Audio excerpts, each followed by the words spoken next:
তাই বুঝলাম। তাই কাজ করছেন? 4.5 মাস কাজ করছি। কোথায় কাজ করছেন? একটা হোটেলে, বাঙালি হোটেল। জি। 1 টাকাও দেয় নাই। আমার একটা 7 বছরের ছেলে আছে। একটা সেন্ট কিনছি, আমি কিনে দিতে পারিনি।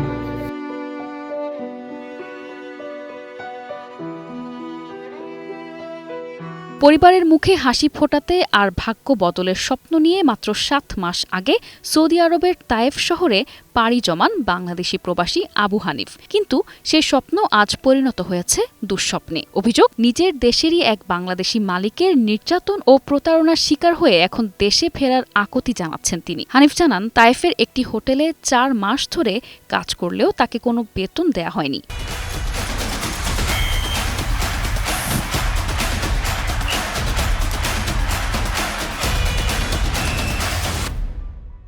পাওনা টাকা চাইতেই হোটেলের মালিক আলী, যার বাড়ি ঢাকার মিরপুরে, তাকে মারধর করে রক্তাক্ত অবস্থায় বের করে দেন। নির্যাতনে তার পায়ে গুরুতর জখম হয়। চিকিৎসার অভাবে সেই ক্ষত এখন পচে গেছে। অসহায় অবস্থায় দিন কাটছে তার। বাঙালি হোটেল। জি। 1 টাকাও দেয় নাই। বাঙালির নাম কি? দোকানদারের নাম ছিল আলী। আলী। বাড়ি কোথায়? মিরপুর 1। মিরপুরে কি?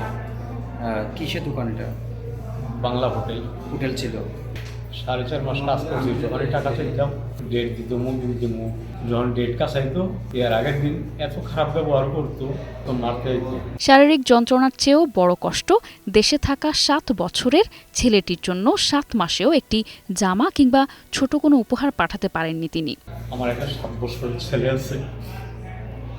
একটা সেন্ট কিনছি, আমি কিনে দিতে পারিনি। এত বড় হারামি ছিল ভাই।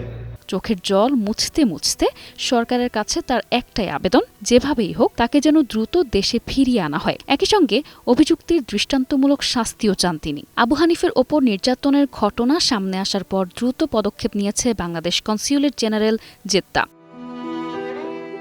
কনস্যুলেটের লেবার কাউন্সিলর খন্দকার সিরাজুল সালেকিন জানান, অভিযোগ পাওয়ার পর থেকেই বিষয়টি গুরুত্বের সঙ্গে দেখা হচ্ছে। আবু হানিফকে দ্রুত ও নিরাপদে দেশে ফিরিয়ে আনতে প্রয়োজনীয় আইনি ও প্রশাসনিক কার্যক্রম চলমান রয়েছে। পাশাপাশি তার চিকিৎসা, খাবার এবং অন্যান্য প্রয়োজনীয় সহায়তার ব্যবস্থাও কনস্যুলেটের পক্ষ থেকে নিশ্চিত করা হয়েছে।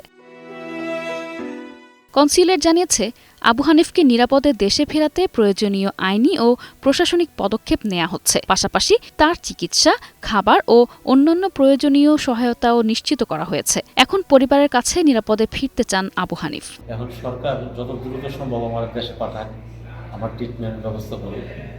বা আমি দেশে গেলে আমার ফ্যামিলি আছে, যত কষ্টই হোক আমার ট্রিটমেন্ট হবে। আর প্রবাসীদের প্রত্যাশা, এই ঘটনার সুষ্ঠু বিচার হবে, যাতে বিদেশের মাটিতে আর কোনো বাংলাদেশিকে এমন নির্মম নির্যাতনের শিকার হতে না হয়।